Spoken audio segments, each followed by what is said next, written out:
नमस्ते दोस्तों, आपका मेरे YouTube channel daily fire knowledge में फिर से एक बार स्वागत है। मैं शिप्रा आपके लिए फिर से 5 जानकारी लेकर आई हूँ। पहला, दोस्तों, क्या आप हाफ हैंगेट मार्गरेट डिक्सन के बारे में जानते हैं? मार्गरेट डिक्सन का जन्म एडिनबर्ग में लगभग 1702 में हुआ था। एक बड़े परिवार में जन्मी उसने युवा से एक स्थानीय मुसेलबर्ग मछुआरे से शादी की और कहा जाता है कि उसने एडिनबर्ग शहर के आसपास नमक और मछली का अपना माल बेचा था। 1722 में मैगी का पति गायब हो गया। 1724 में एडिनबर्ग के मार्गरेट डिक्सन को अपनी गर्भावस्था को छिपाने और अपने नवजात बच्चे को मारने का दोषी पाया गया था। हमेशा अपनी बेगुनाही को बनाए रखते हुए उसे सिर्फ 23 साल की उम्र में फांसी से लटका दिया था। वह चमत्कारिक रूप से फांसी से बच गई और एक लंबा पूर्ण जीवन जिया। मैगी का मानना था कि ईश्वर द्वारा दिए गए चमत्कार ने उसे निश्चित मृत्यु से बचाया। उसे लगता था कि एडिनबर्ग के कुख्यात जल्लाद ने उस दुर्भाग्यपूर्ण दिन में उसकी मदद की होगी। उसके भाई ने उसके शरीर को घोड़े की गाड़ी पर एक ताबूत में रख दिया और उसे दफनाने के लिए मुसेलबर्ग वापस चला गया। 2 राहगीरों ने देखा ताबूत से थपकी आ रही थी और वह ताबूत में बैठ गई और उसके बाद वह एक स्वतंत्र महिला थी। दूसरा, दोस्तों, रूस में 300 साल पुराना दुर्लभ दाढ़ी कर सिक्का खोजा गया। 1698 में रूस के जार पीटर द ग्रेट, जैसा कि उन्हें पता चल जाएगा, दाढ़ी पर युद्ध कर रहे थे। अपने साम्राज्य को आधुनिक बनाने और वर्षों तक यूरोप की खोज में बिताने के बाद इसे पश्चिम की तरफ बनाने के प्रयास में पीटर ने चेहरे के बालों पर कर लगाया।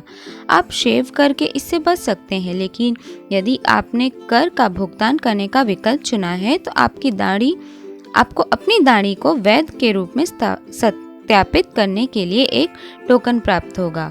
2016 से खुदाई में मिले सिक्कों को कैश के माध्यम से खुदाई करते समय हाल ही में एक सिक्का पाया था। यह विशिष्ट सिक्का एक दाढ़ी कोपेक है। 1699 में विशेष रूप से उल्लेखनीय और दुर्लभ है क्योंकि यह किसानों को जारी किया गया था जिन्होंने अपनी दाढ़ी को संरक्षित करने के लिए बहुत कम कर का भुगतान किया। यह वास्तव में एक अनूठी खोज है। तीसरा, दोस्तों, क्या आप शोवलिंग स्नो के बारे में जानते हैं? इसे हिंदी में फावड़ा बर्फ कहते हैं। दोस्तों, हर सर्दियों में अमेरिका में लगभग 100 से 100 लोग इस शोवलिंग स्नो के कारण मारे जाते हैं। शोधकर्ताओं द्वारा 1990 से 2006 तक के आंकड़ों को देखते हुए एक अध्ययन में फावड़े की बर्फ से जुड़ी हृदय संबंधी चोटों से 1647 मौतें दर्ज की गई। कनाडा में ये मौतें हर सर्दियों में खबर बनती है। बर्फ हटाने के इस कार्य में हृदय गति और रक्तचाप ट्रेडमिल पर व्यायाम करने की तुलना में अधिक बढ़ जाते हैं और साथ में ठंडी हवा के कारण धमनियां सिकुड़ जाती हैं और रक्त की आपूर्ति कम हो जाती है, जिसके कारण दिल का दौरा पड़ता है और इंसान की मृत्यु हो जाती है ना खतरनाक काम। चौथा, दोस्तों, क्या आप मोटे हैं और पतला होने का सबसे आसान तरीका ढूंढ रहे हैं? तो आज मैं आपको एक आसान तरीका बताती हूँ। आप रोज 3 घंटे टीवी के सामने बिताइए, मतलब हर रोज आप एक डरावनी यानी कि हॉरर मूवी देखिए।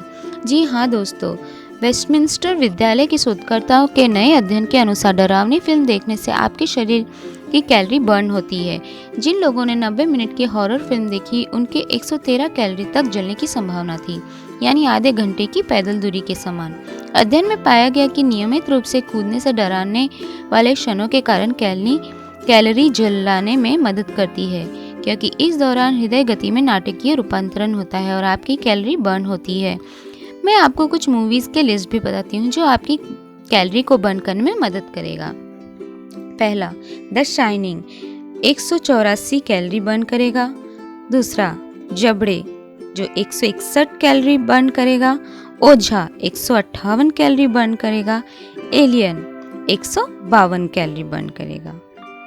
पांचवा, दोस्तों, आपने मोगली द जंगल बुक तो देखा होगा, पर सचमुच भेड़िया द्वारा पाला गया भारतीय 6 साल के बच्चे के रूप में जंगल में भटकता हुआ पाया गया था। 1872 में उत्तर प्रदेश की उत्तरी भारतीय जंगल में शिकारियों का एक समूह जो कुछ देख रहा था, उससे चकित होकर अपनी पटरियों पर रुक गया। भेड़ियों का एक झुंड जंगल से गुजरा और उनके पीछे एक छोटा बच्चा जो चारों ओर घूम रहा था। उसके बाद वह बच्चा और भेड़ियों का झुंड पास की मान में गायब हो गया। शिकारियों ने गुफा के बाहर आग लगा दी और झुंड को बाहर निकाला और भेड़ियों को मार डाला और लड़के को पकड़ लिया। यह शनिवार को मिला, इसलिए इसका नाम दीना शनिचर रखा गया। शिकारियों ने उसे एक मिशन संचालित अनाथालय में ले गए। शनिचर ने केवल मांस खाया, कपड़े पहनने से मना किया और हड्डियों पर अपने दांत तेज किए। भले ही उसके पास भाषा नहीं थी, पर वह मूक नहीं था, वह जानवरों की आवाज़ कर रहा था। और आपको जानकर अच्छा लगेगा कि the jungle book Shanichar Kipling की प्रेरणा थी। तो दोस्तों, आज की दी हुई जानकारी आपको कैसी लगी मुझे कमेंट बॉक्स में ज़रूर बताइए और मेरे इस वीडियो को लाइक, शेयर और सब्सक्राइब करना ना भूलिए। नई नई वीडियो पाने के लिए आप बेल नोटिफिकेशन को प्रेस करना ना भूलिए और अगर कोई गलती हो गई तो कमेंट बॉक्स में ज़रूर बताइए। Thank you.